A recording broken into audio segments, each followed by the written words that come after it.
പ്രിയപ്പെട്ട വിദ്യാർത്ഥികളെ, ഏവർക്കും സയൻസ് ക്ലാസ്സിലേക്ക് സ്വാഗതം. കഴിഞ്ഞ ക്ലാസ്സിൽ നമ്മൾ മോളിക്യൂൾസിനെ കുറിച്ചാണ് ചർച്ച ചെയ്തുകൊണ്ടിരുന്നത്. എന്താണ് ഒരു മോളിക്യൂൾ എന്ന് പറഞ്ഞാൽ? A molecule is an aggregate of 2 or more than 2 atoms of the same or different elements in a definite arrangement. എന്താണ്? 2 ആറ്റങ്ങളുടെ ക്രമീകരണമാണ്, അല്ലെങ്കിൽ വ്യത്യസ്ത മൂലങ്ങളുടെ 2 അതിലധികമോ ആറ്റങ്ങളുടെ ആകെത്തുകയാണ് തന്മാത്ര എന്ന് നമ്മൾ പറഞ്ഞു. പിന്നെ പറഞ്ഞത് ആറ്റത്തെക്കുറിച്ചാണ്. Atom is the smallest particle of a substance. പിന്നെ പറഞ്ഞത് ഡയാറ്റോമിക് മോളിക്യൂളിനെ കുറിച്ചാണ്. അതിന് ഉദാഹരണം പറഞ്ഞു. Oxygen, hydrogen, nitrogen, fluorine, chlorine, bromine, iodine, അല്ലേ? അതിനെങ്ങനെ റെപ്രസെൻറ്റ് ചെയ്യുക? H2, N2, F2, Cl2, Br2, I2 എന്നൊക്കെ പറഞ്ഞു. പിന്നെ പറഞ്ഞത് ഫോസ്ഫറസിനെ കുറിച്ചാണ്. P4, അല്ലേ? അതായത് ടെട്രാറ്റോമിക് മോളിക്യൂളാണത്. ടെട്രാറ്റോമിക് മോളിക്യൂൾ ഉദാഹരണമാണ് phosphorus. A molecule made of 4 atoms is tetratomic molecules. പിന്നെ പറഞ്ഞത് molecule consist of more than 3 or 4 atoms are considered under the category of polyatomic molecule, അല്ലേ? എന്താണ്? 3 or 4 അതിലധികമോ ആറ്റങ്ങൾ അടങ്ങിയിട്ടുള്ള കോമ്പൗണ്ട്സ് ആണത് പോളി ആറ്റോമിക് മോളിക്യൂൾസ് എന്ന് പറഞ്ഞു. പിന്നെ പറഞ്ഞത് നമ്മൾ വാട്ടർ മോളിക്യൂൾസിൽ എന്താണ്, എത്ര ഹൈഡ്രജൻ ഉണ്ട്, എത്ര ഓക്സിജൻ ഉണ്ട്, അതേപോലെ അമോണിയയിൽ എത്ര ഹൈഡ്രജൻ ഉണ്ട്, നൈട്രജൻ എത്ര ഉണ്ട്, പിന്നെ ഈഥൈൽ ആൽക്കഹോൾ എത്ര മോളിക്യൂൾസ് ഉണ്ട് എന്നൊക്കെയാണ് നമ്മൾ ചർച്ച ചെയ്തുകൊണ്ടിരുന്നത്. ഇനി പറയാൻ പോകുന്നത് മോളിക്കുലാർ മാസിനെ കുറിച്ചാണ്. ഒരു മോളിക്യൂളിനെ സൂത്രവാക്യത്തിൻ്റെ ഫോമിൽ, അതായത് ഫോർമുലയുടെ ഫോമിൽ റെപ്രസെൻ്റ് ചെയ്യുന്നതിനെ മോളിക്കുലാർ ഫോർമുല എന്ന് പറയുന്നു. A molecule can be represented in the form of A formula popularly known as molecular formula. Molecular formula ചിലപ്പോൾ എന്താവാം? ഒരു എലമെൻറ്റിൻ്റെ ആവാം, ഒരു മൂലകത്തിൻ്റെ ആവാം, അല്ലെങ്കിൽ ഒരു സംയുക്തത്തിൻ്റെ ആവാം. Molecular formula may be of an element or of a compound.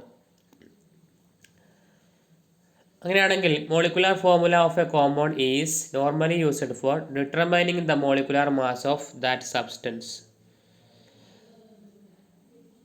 ഒരു സംയുക്തത്തിൻ്റെ തന്മാത്രാ സൂത്രവാക്യം സാധാരണയായി ആ പദാർത്ഥത്തിൻ്റെ മോളിക്കുലാർ മാസ് ഡിറ്റർമിൻ ചെയ്യാൻ ഉപയോഗിക്കുന്നു. മോളിക്കുലാർ ഫോർമുല എന്തിനാണ് ഉപയോഗിക്കുന്നത്? ആ പദാർത്ഥത്തിൻ്റെ മോളിക്കുലാർ മാസ് കണക്കാക്കാൻ വേണ്ടിയിട്ടാണ് ഉപയോഗിക്കുന്നത്. ഉദാഹരണത്തിന് CO2, H2O, NH3 ഇതൊക്കെ നമുക്ക് എന്ത് ചെയ്യാം? മോളിക്കുലാർ മാസ് ഈസി ആയിട്ട് കണക്കാക്കാൻ സാധിക്കും. മോളിക്കുലാർ മാസ് കാണാൻ വളരെ എളുപ്പമാണ്. എങ്ങനെയാണ് മോളിക്കുലാർ മാസ് കാണുക?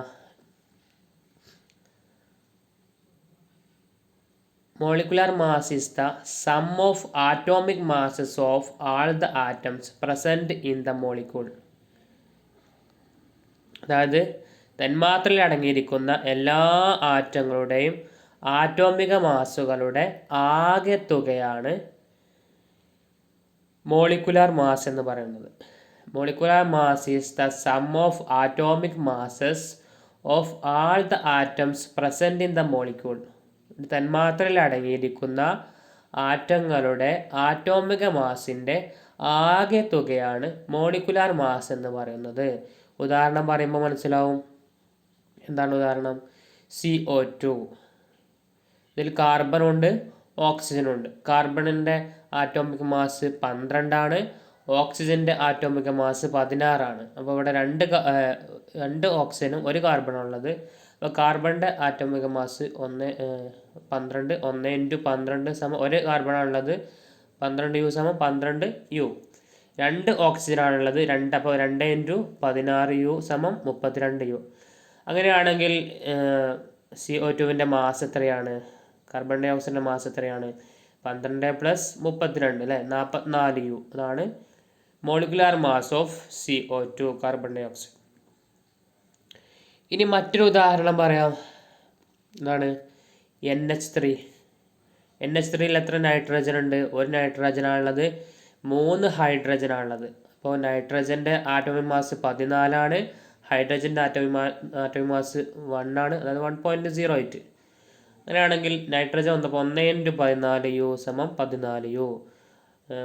3 × 1.08 1.08U = 3.24U. അപ്പം മാസ് ഓഫ് NH3 17.24U.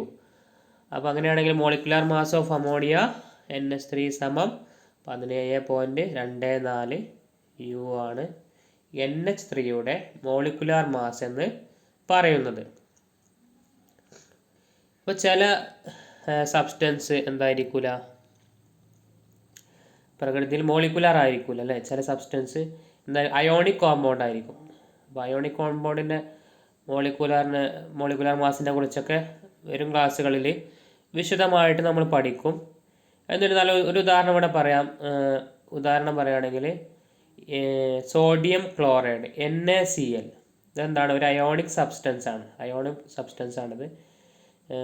എന്നിരുന്നാലും we will calculate formula mass എങ്ങനെയാണ് കാണുക?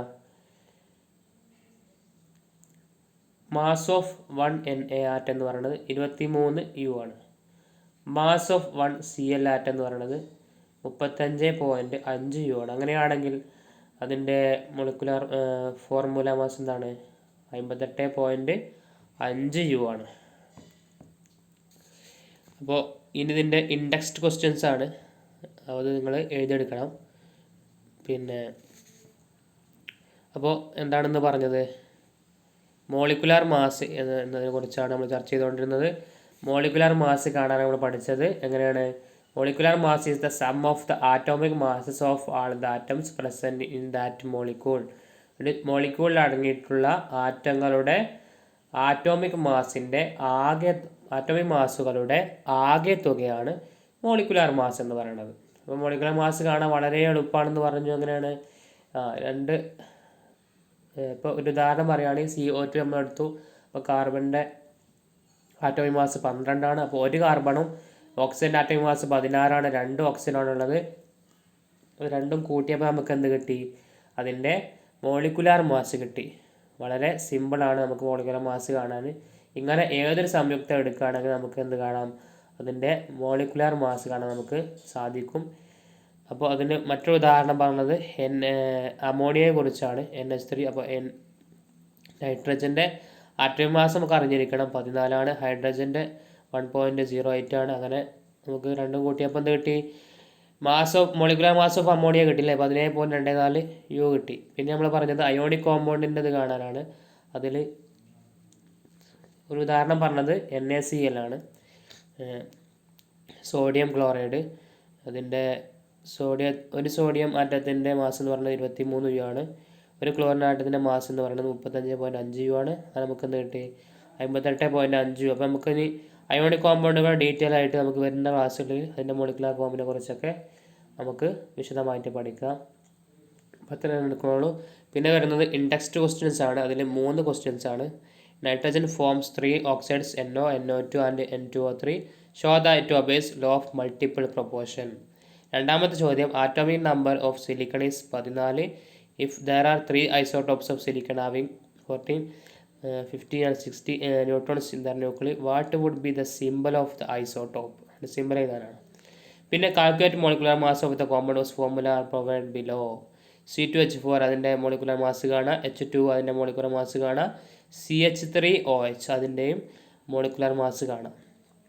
മോളിക്കുലാർ മാസ് കാണാൻ അപ്പോൾ എല്ലാവർക്കും കൃത്യമായിട്ട് അറിഞ്ഞിരിക്കണം. അപ്പം ഇനി വരുന്ന ക്ലാസ് നമുക്ക് എന്ത് പഠിക്കാം?